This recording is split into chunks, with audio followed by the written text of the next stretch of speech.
Okay, great. Welcome to Early Child Development.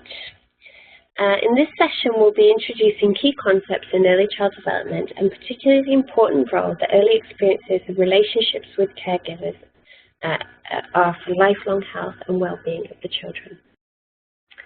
You will also explore elements in the family environment that can negatively impact child development, including neglect, abuse, violence in the home, poor health, hygiene and nutrition, and how village health workers can intervene to support positive caregiving.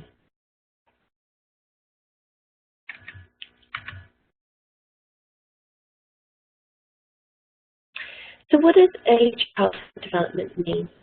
So first of all, early childhood is defined as the period of life from conception to the age of 8, which is considered to be the most important developmental phase throughout the lifespan. This time frame is consistent with the understanding within development psychology of the ways in which children learn.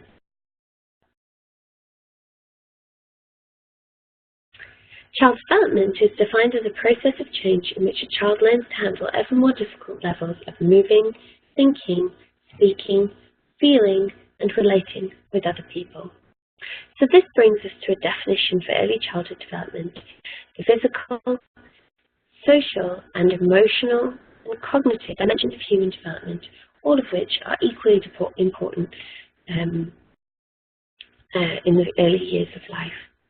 So addressing early childhood development means creating the conditions for children to thrive in their physical, social, emotional and cognitive development. So in TTC, we have a special focus on early child development from conception to 2 years. In healthy families, we look at extending that and having a positive play environment for children from the age of 2 all the way up to 19 years of age, and how caregivers can continue to promote lifelong development. So how does ECD happen? Child development is influenced by a combination of nature and nurture. While our genes and biology determine many things, there is a great deal of adaptive flexibility, allowing us to survive and thrive in many different conditions based on where and how we live. Child development is multiple dimensional thing. So there is physical or motor development, mental or also called cognitive development, and the social emotional dimension. All three of these dimensions are interrelated and must be considered together. Changes along one dimension both influence and are influenced by development along the others. For this reason, child development approaches need to consider all three dimensions as part of the whole. This is referred to as the whole child approach to early child development. So the physical dimension includes the ability to move and coordinate the body. It's commonly assessed by growth and the acquisition of basic motor skills. A motor skill is simply an action that involves the baby's use of a muscle. Gross motor skills are large movements made with arms, legs, feet, sitting up, crawling, running, jumping. Fine motor skills are small actions with fingers, toes, or eyes, such as picking up small objects. Cognitive or mental dimension includes the ability to think and reason. It involves information processing, memory, problem solving, perception, language, and decision making. As children interact with their environment, they learn increasingly sophisticated ways to communicate and to problem solve. Cognition is often measured by developmental or intellectual quotient. The third dimension, the social emotional dimension, includes the ability to connect with others and the ability to feel and express our feelings. To develop fully along all these dimensions, a baby needs certain conditions for optimal development to occur. So first and foremost, it involves good health and nutrition.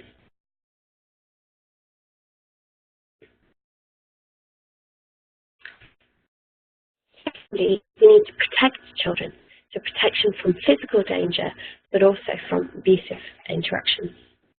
Positive caregiving in the form of stimulus and attentive response from caregivers is really important. So these three things, together with early education, so opportunities to problem solve and play.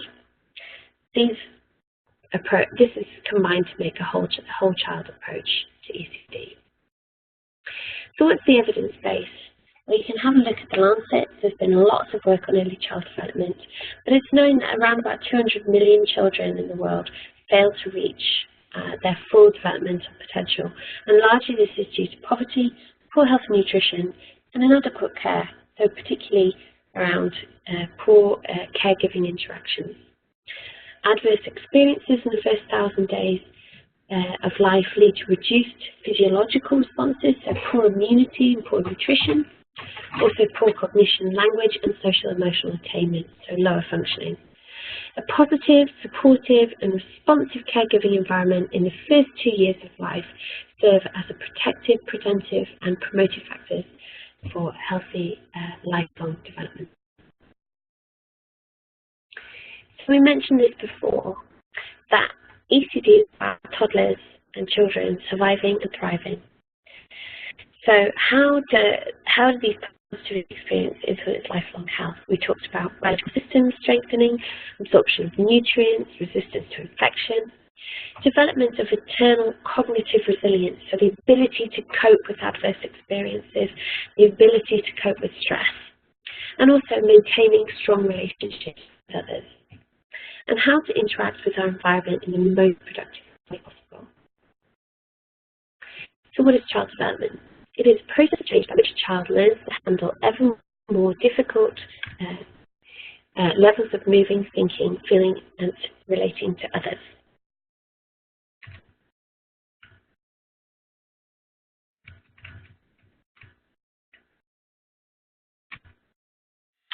So what's so important about the age of 0 to 2? Well, if we look at the formation of synapses are connections in the brain, we actually see that the first 2 years of life really have the most synapse formation taking place.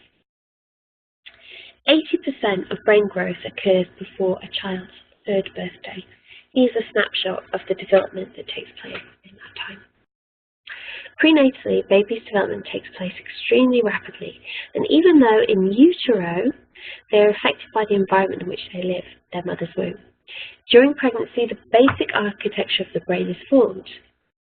This means that a pregnant woman's diet and stress levels also affect the baby's development. Although this hardware is laid out during pregnancy, the brain is still immature in its software, so that is to say the connections or neural synapses between different parts of the brain are not yet formed. So at birth, babies' brains are not mature, and the formation of the neural synapse connections largely depends on the exposure to stimulus in their immediate environment. During the first 2 years of life, sensory pathways for vision and hearing become fully established, as well as those for language and other higher cognitive functions.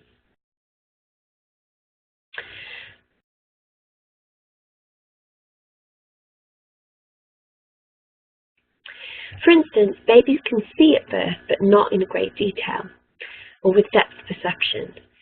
They can see around about 8 to 12 inches. In the first year of life, the child's visual capacity will develop considerably. Amongst the first circuits that the brain constructs after birth are those that govern emotions. So beginning around 2 months of age, distress and contentment experienced by newborns start to evolve into more complex feelings of joy, sadness, empathy, envy, pride, and shame. The first 18 months of life are most critical for the establishment of emotionally secure attachments with caregivers. In particular, the serve and return interaction between the baby and the caregiver significantly help them to build those emotional connections that prepare her for life.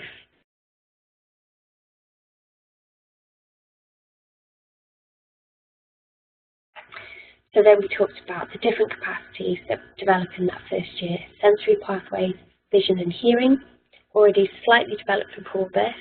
Language increases and peaks around 9 months. So that means that language capacity is being laid down long before a child actually starts to talk.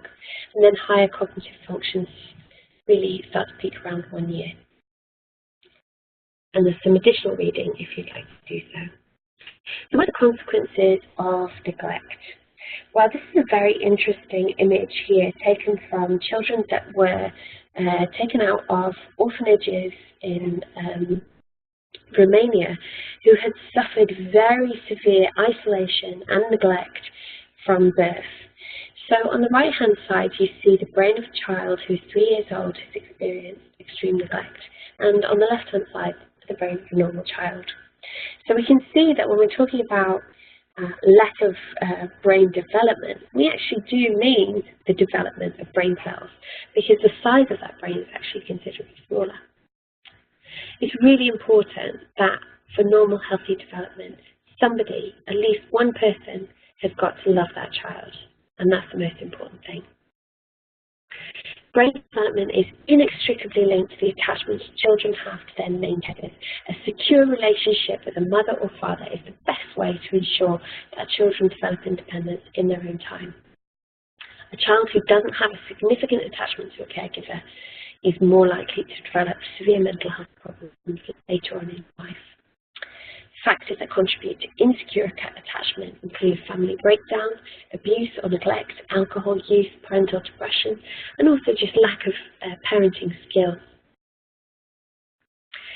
So what does the brain need? It needs these 4 components. It needs sensitive, responsive caregiving. It needs strong health and nutrition. It needs to be protected and safe from injury and violence and abuse. And it needs early education, so opportunities to explore, to learn, to touch, to feel, to play, and to do trial and error learning through problem solving.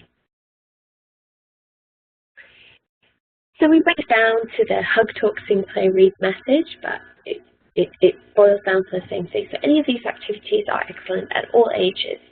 So we try and get the village health workers to promote these with their parents from birth.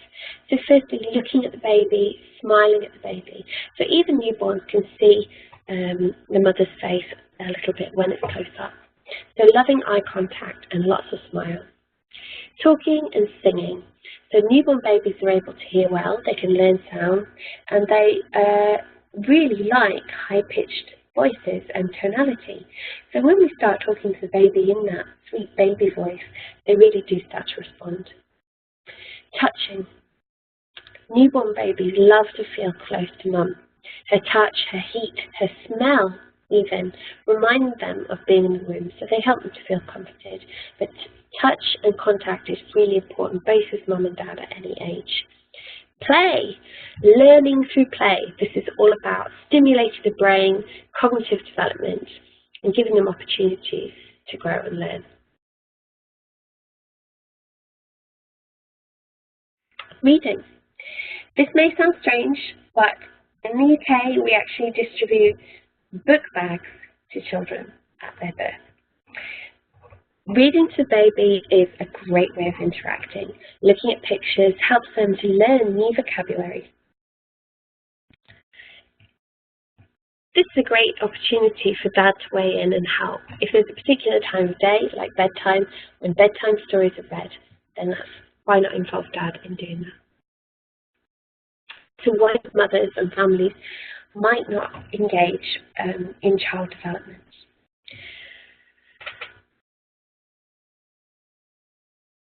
Many people report that they don't have time. Mothers are very burdened, especially if they've got lots of children or if they're working. Mothers may be depressed or feeling low. Beliefs or culture may actually prevent them from playing with their children in such a way, or they may not actually have access to toys and learning materials that are useful to help them to do these kind of activities. Poverty and also the culture and attitude of fathers. So all families need some kind of support to learn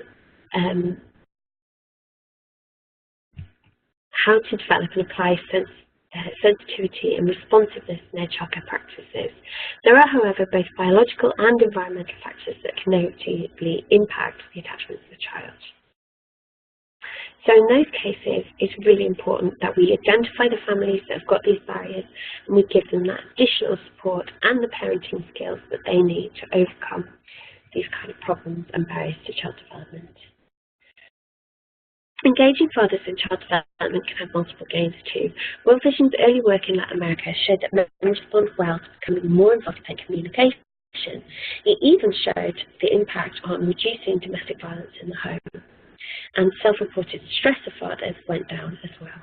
So, good for baby, good for dad. Cultural perceptions that workloads or and other things may prevent fathers from actually having time to play with their children. So this could be about work and family life balance. So we may need to help them to make that special daddy time during the week so that they have that interaction. In TTC, we actually challenged village health workers to proactively engage fathers from the birth and to observe them and encourage them to interact. So the key principles of early child development. Basically, what we've learned today is that much of what children learn, they learn before the age of 2. Okay, so early child development in a play school setting, it's too late for those key neural development phases. Children need a safe environment as they learn. Children also need a consistent and loving attention from at least one person. Children learn by playing and trying things out, and also by observing, listening, and copying what other people do. So all of that interaction together constitutes early child development.